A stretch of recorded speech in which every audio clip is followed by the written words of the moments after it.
चलिए आज हम पढ़ते हैं वीबीटी के बारे में। वीबीटी का एक टॉपिक है स्क्वायर प्लेनर कॉम्प्लेक्स। क्या है हमारा? Square planar complex. तो स्क्वायर प्लेनर कॉम्प्लेक्स जो होता है इसमें से आपको डायरेक्ट एग्जांपल दे देता है और कहता है एक्सप्लेन करो। तो आप एक्सप्लेन कैसे करोगे?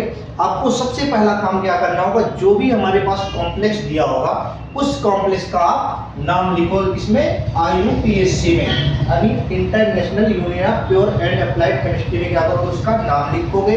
अब देखो नाम लिखने का तरीका हमने बता रखा है कि नाम कैसे लिखा जाता है IUPAC का। तो एक नाम लिखना तो हमने आपको बता रखा है इसके पहले। अब देखो सबसे पहला काम हमने आपको बता रखा है, इसमें करते क्या हो, जो भी हमारा सेंट्रल मेटल एटम होगा उस सेंट्रल मेटल एटम का सबसे पहला काम होता है इलेक्ट्रॉनिक कॉन्फ़िगरेशन करना। क्या होता है? इलेक्ट्रॉनिक कॉन्फ़िगरेशन करना। अब इलेक्ट्रॉनिक कॉन्फ़िगरेशन किसके अकॉर्डिंग करोगे? आपबाव के अकॉर्डिंग। किसके? आपबाव के अकॉर्डिंग। जैसे ही आप सेंट्रल मेटल एटम का इलेक्ट्रॉनिक कॉन्फ़िगरेशन करते हो तो जिस भी ऑर्बिटल में जितने इलेक्ट्रॉन प्रेजेंट होंगे उनको आप ऑर्बिटल पिक्चर बना के उसमें अपने अकॉर्डिंग यानी कि आपभाव के अकॉर्डिंग इलेक्ट्रॉन को फिल करना है। आपने नाम सुना होगा हुंड। हुंड ने क्या बताया था भाई, आपको एक एक इलेक्ट्रॉन भरने हैं, तब तक भरने हैं जब तक पूरे ऑर्बिटल में इलेक्ट्रॉन ना जाए। उसके बाद से हम क्या करते हैं? पेयर करते हैं। तो ये सारी चीजें को एक साथ उनके नियम के अकॉर्डिंग चलेंगे और हम उन चीजों को फॉलो करेंगे। तो सबसे पहला क्या लिखा है, यहाँ लिखा है NiCN4 और -2 लिखा हुआ है। ये हमारा एक कॉम्प्लेक्स है। अब इस कॉम्प्लेक्स का नाम कैसे लिखते हो? तो देखो ये जो लिगेंड लगा हुआ है, लिगेंड कितने लगे होंगे हैं, तो जितने लिगेंड लगे होंगे उनका नाम सबसे पहले लिखोगे। तो 4 है तो 4 को आप क्या लिखते हो? टेट्रा लिखते हो। ये क्या है? साइनाइड है तो क्या लिखोगे? साइनो लिखोगे। क्या लिखोगे? साइनो। हो गया बात क्लियर? 4 है तो टेट्रा हो गया, 5 है तो पेंटा होगा, 3 होगा तो ट्राई होगा, और 2 होगा तो क्या होगा? डाई होगा या बाई होगा, 6 है तो क्या होगा? हेक्सा होगा। इसी के अकॉर्डिंग जितने भी लिगेंड हमारे लगे होंगे उसी के अकॉर्डिंग हम उनका नामकरण करते हैं। अब इतना हो गया। यहाँ पे क्या है हमारा? निकिल है।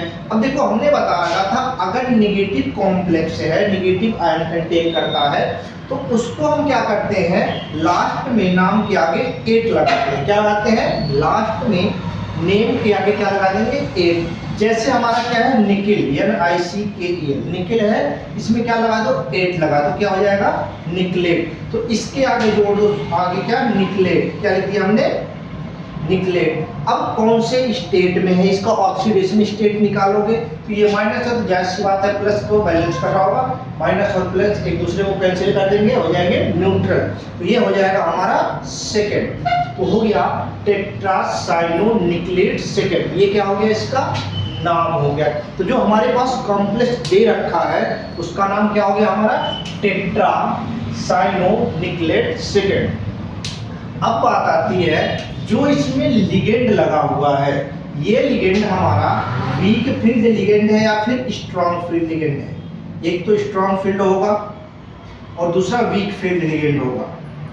अब स्ट्रॉन्ग फील्ड लगा है या वीक फील्ड, ये भी हमने आपको बता रखा कि वीक में कौन से होते हैं और स्ट्रॉन्ग फील्ड लिगेंड कौन से होते हैं। तो यहाँ पे जो CN लिखा हुआ साइनाइड लगा हुआ है, ये साइनाइड जो काम करता है वो स्ट्रॉन्ग फील्ड लिगेंड का काम करता है। क्या काम करेगा? स्ट्रॉन्ग फील्ड लिगेंड का काम करेगा। अब जब स्ट्रॉन्ग फील्ड लिगेंड है और स्ट्रॉन्ग फील्ड लिगेंड की एक सबसे बड़ी खासियत बात क्या होती है? इलेक्ट्रॉन की पेयरिंग करता है। क्या करता है? पेयरिंग। जैसे एक इलेक्ट्रॉन यहाँ है, एक इलेक्ट्रॉन यहाँ है, तो इसको अगर थोड़ी सी एनर्जी आप देते हो तो क्या करेगा? इसके साथ पेयर कर लेगा और ये इस रूप में आके तैयार हो जाएगा। ये किसकी खासियत है? अगर स्ट्रॉन्ग फील्ड लिगेंड लगा हो तब। लेकिन इसके जगह पे वीक फील्ड लिगेंड होगा तो वो इलेक्ट्रॉन पेयरिंग नहीं करेंगे।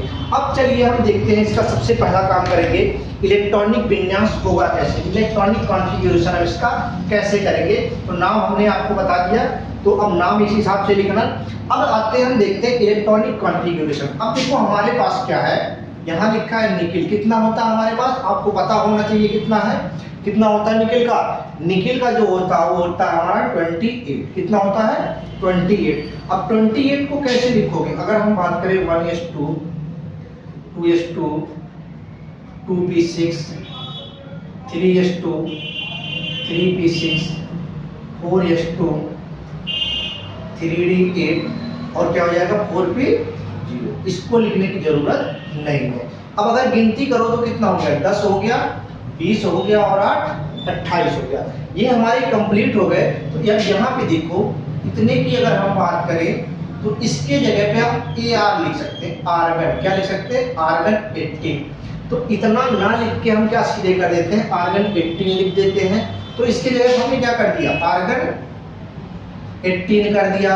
जैसे आर्गन 18 कर दिया तो इतना हमें लिखने की कोई आवश्यकता नहीं है। अब हमारे पास क्या बचा, 4s2 3d8 और p में क्या है हमारा 4p क्या है, वैकेंट है, 0 है। अब देखो 4p की आवश्यकता क्यों पड़ी, क्यों, अगर हम 4p को लेंगे नहीं तो हमारा जो साइनाइड लिगेंड लगा हुआ हम इसको फिल नहीं कर पाएंगे। तो हमने ले लिया 4p0 ने वैकेंट p ऑर्बिटल हमने ले लिया। अब क्या करेंगे, इन सबको तो छोड़ दो, इसको हमके AR लिख दिया। अब इनका क्या करो, ऑर्बिटल बना दो। जैसे S ऑर्बिटल है तो S में कितने ऑर्बिटल होंगे, 1 होंगे। D में कितने होंगे भाई, 5 होंगे। तो 5 बना दो भाई, 5 बन गए, ज्यादा हो गए, 5 हो गए। और P में कितने होंगे हमारे, 3 होंगे। तो ये हमारे ऑर्बिटल पिक्चर बन के तैयार हो गए। अब बात आती है, सबसे पहला काम करोगे इलेक्ट्रॉन, 2 इलेक्ट्रॉन फिल करना, किसमें, S ऑर्बिटल में। तो यहाँ देखो लिखा है S ऑर्बिटल में कितने इलेक्ट्रॉन फिल कर दिए हमने, 2 इलेक्ट्रॉन। अब उसके बाद क्या है, D में कितने इलेक्ट्रॉन है हमारे, 3, 8 इलेक्ट्रॉन। तो इन 8 इलेक्ट्रॉन को हमें D ऑर्बिटल में फिल करना है। तो देखो हम भरेंगे कैसे, ये हमारा 1 2, ये देखो ये हमारा D हो गया। अब हमें बनना कितना, 8 इलेक्ट्रॉन बनना है। तो ये 5 हो गए, 6 हो गए, 7 और ये 8 इलेक्ट्रॉन आपके रेडी हो गए। ये 8 इलेक्ट्रॉन जैसे भी बने तो देखो ये दोनों अनपेयर हैं। तो देखो यहाँ पे अनपेयर इलेक्ट्रॉन आपको दिख रहे होंगे 2। और p ऑर्बिटल वैकेंट है यानी खाली है, तो इसको हमने ऐसे के ऐसे लिख दिया। इस वाले को बोलते हैं हम ग्राउंड स्टेट। क्या बोलते हैं हम, ग्राउंड स्टेट। अब क्या करता है, अब कोई ग्राउंड स्टेट अपनी पोजीशन पे बैठा है, अगर उसे थोड़ी सी एनर्जी कोई दे दे तो क्या करता है, अपनी पोजीशन अपनी स्थिति को क्या करता है, बदल देता है। तो स्थिति बदलने के लिए हमने क्या किया, इसे थोड़ा सा हीट दे दिया। क्या दे दिया, हीट, डेल्टा H। हमने क्या कर दिया, हीट दे दिया, इसे एनर्जी दे दी। अब जैसे ये एनर्जी पाएगा इसका काम क्या है, देखो सबसे पहला काम क्या करेगा, जो हमारे पास निकिल है, निकिल पे +2, इस +2 को बैलेंस करके क्या करेगा, यानी कि आयन स्टेट से बैलेंस होके वो पहले न्यूट्रल एलिमेंट्री स्टेट में जाएगा। तो इसको सबसे पहले 2 इलेक्ट्रॉन निकालोगे तो एलिमेंट्री स्टेट में, तो जो हमारा यहाँ पे s ऑर्बिटल में 2 इलेक्ट्रॉन है, अगर इन दोनों को हम गायब कर दे तो यहाँ से 2 इलेक्ट्रॉन निकालते क्या हो जाएगा, हमारे पास निकिल बन के तैयार हो जाएगी। नहीं, ये क्या आ गया हमारे पास एलिमेंट्री स्टेट में। किसमें आ गया, एलिमेंट्री स्टेट। जैसे ये एलिमेंट्री स्टेट में आ गया तो क्या होता है, अपने आप में फ्री हो जाता। तो यहाँ से 2 इलेक्ट्रॉन हमने क्या कर दिया, खत्म कर दिया।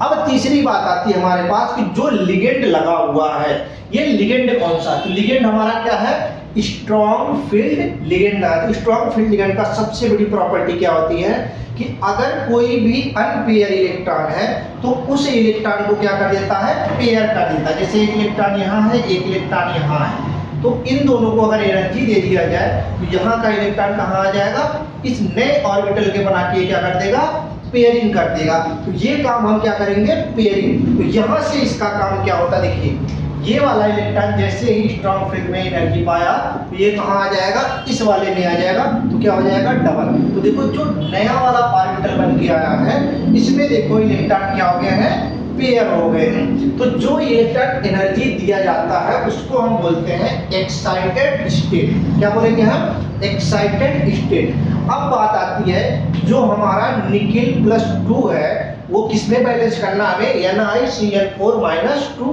कॉम्प्लेक्स में बैलेंस करना है। तो हमारे पास ये है, हमने पेयर कर दिया, 2 इलेक्ट्रॉन फिल अप हो गया। अब देखिए यहाँ क्या होगा, ये भी वैकेंट हो गया, ये भी वैकेंट और ये भी वैकेंट हो गया। अब हमारे पास लिगेंड कितने लगे हुए हैं, तो देखो लिगेंड लगे हुए जो वो हमारे हैं 4। कितने लिगेंड लगे हुए हैं, 4। अब देखो आपके पास वैकेंट स्पेस भी 4 ही दिख रहा होगा। जब 4 वैकेंट स्पेस है तो अब इन्हीं 4 वैकेंट स्पेस में हम क्या कर देंगे, साइनाइड को भर देंगे। तो देखो हमारे पास क्या है, एक तो डी वाला हो गया खाली हमारे पास, ये हो गया, देखो ये तो फिल है, ये वाला हमारे पास खाली है, एक हमारा एस ऑर्बिटल खाली है और 3 पी के खाली है। अब देखो ये खाली है और हमें जरूरत कितने की है, 4 साइनाइड की। तो एक साइनाइड इस वाले में भर गया, एक साइनाइड इसमें भर गया, एक इसमें और एक इसमें, 4 साइनाइड हो गए। अब देखो इन्वॉल्व कौन कौन होता, यानी इसमें भाग कौन कौन लिए। पहला किसने लिया, डी ने, दूसरा किसने लिया, एस ने, तीसरा किसने लिया, पी ने। पी के कितने लोग, 2। तो हमारा जो हाइब्रिडाइजेशन बनके तैयार हुआ वो sp2 यानी कि DsP2 हाइब्रिडाइजेशन बनके हमारा क्या हो गया, तैयार हो गया। ये बात आपको क्लियर समझ में आ गई होगी। जितने लोग उसमें पार्टिसिपेट करेंगे वही उसका क्या होगा, हाइब्रिडाइजेशन होगा। अब बात आती है कि इसकी ज्योमेट्री क्या होगी, शेप क्या होगा, एंगल क्या होगा। तो देखो यहाँ ऊपर नाम से ही आपको दिख रहा होगा स्क्वायर प्लेनर, क्या लिखा है, स्क्वायर। अब देखो स्क्वायर का मतलब क्या होता है भाई, चारों तरफ की भुजाएं क्या हो, बराबर हो। तो आपको आंख बंद करके सीधे क्या करना है, एक क्या बनाना है आपको, स्क्वायर बनाना है, जिसके हिंदी में बोलते हैं वर्ग। अब वर्ग बनाना है और उसके ठीक बीच में किसको रखना है, सेंट्रल मेटल एटम को, यानी किसको, निकिल को रख दो।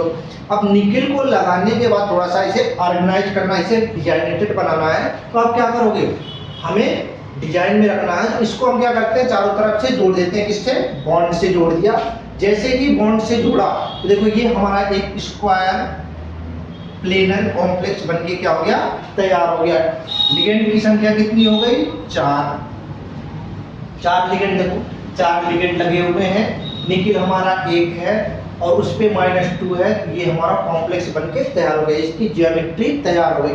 शेप कौन सा बना, अब देखिए तो शेप हमारा बना वो हो गया हमारा स्क्वायर प्लेनर, क्या हो गया, स्क्वायर प्लेनर।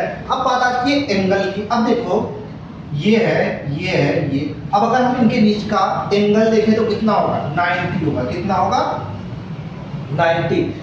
वर्ग जो हमारा होगा स्क्वायर होता है, इसका हर एक एंगल कितना होता है, 90 का होता है। तो क्या हो जाएगा, shape square planar, angle 90 degree. अब बात आती है इसके बाद कि अगर मैग्नेटिक नेचर इसका क्या होगा भाई, क्या होगा, मैग्नेटिक नेचर। तो अगर हम मैग्नेटिक नेचर की बात करें तो देखो हमने आपको बता रखा है, दोबारा आपको बता रहा हूं, अगर पेयर या फिर वैकेंट ऑर्बिटल है तो ये क्या होंगे, डायमैग्नेटिक नेचर होंगे। इसी के बाद अगर अनपेयर इलेक्ट्रॉन होते हैं, क्या है, अनपेयर इलेक्ट्रॉन, तो ये होगा पैरामैग्नेटिक नेचर। तो यहां पे देख के बताना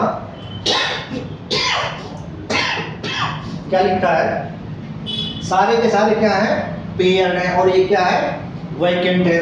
तो वैकेंट और पेयर के हमने क्या बताया था आपको, डायमैग्नेटिक नेचर। तो अगर हम इसकी मैग्नेटिक प्रॉपर्टी देखें तो क्या होगा, diamagnetic nature due to presence of pair electron in orbital. ये बात हो गई क्लियर।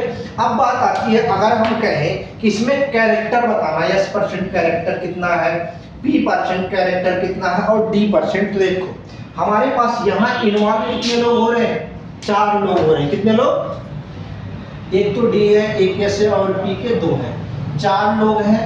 तो देखो 4 का हो गया, 100 में हम हमेशा करते हैं 100 को 4 से डिवाइड कर दो, कितना हो गया, 25। एक हिस्से का कितना आया, 25। अगर हम D% कैरेक्टर की बात करें तो कितना हो गया, 25%। S% कैरेक्टर की बात करें तो कितना हो गया, 25। अब देखो ये कितना होगा, टोटल 50 हो गया। और अगर P% कैरेक्टर की बात करें तो ये हो जाएगा हमारा 50%। 50 और 50 कितना हो गया, 100%। तो ये हमारा कैरेक्टर निकल गया किसका, D% कैरेक्टर कितना हो गया, 25। S% कैरेक्टर कितना हो गया, 25। P% कैरेक्टर कितना हो गया, 50। और हाइब्रिडाइजेशन कौन सा हो गया, DsP2 हाइब्रिडाइजेशन। शेप क्या हो गया, स्क्वायर प्लेनर कॉम्प्लेक्स। एंगल क्या हो गया, 90 हो गया। ज्योमेट्री हमारी तय। अब इसके बाद देखो यहाँ स्ट्रॉन्ग फील्ड लिगेंड लगा है तो पेयर करके डायमैग्नेटिक नेचर को शो कर दिया। इस वाले टर्म को हम बोलते हैं ग्राउंड स्टेट टर्म, इस वाले टर्म को बोलते हैं एक्साइटेड स्टेट टर्म, इसको बोलते हैं इलेक्ट्रॉनिक कॉन्फ़िगरेशन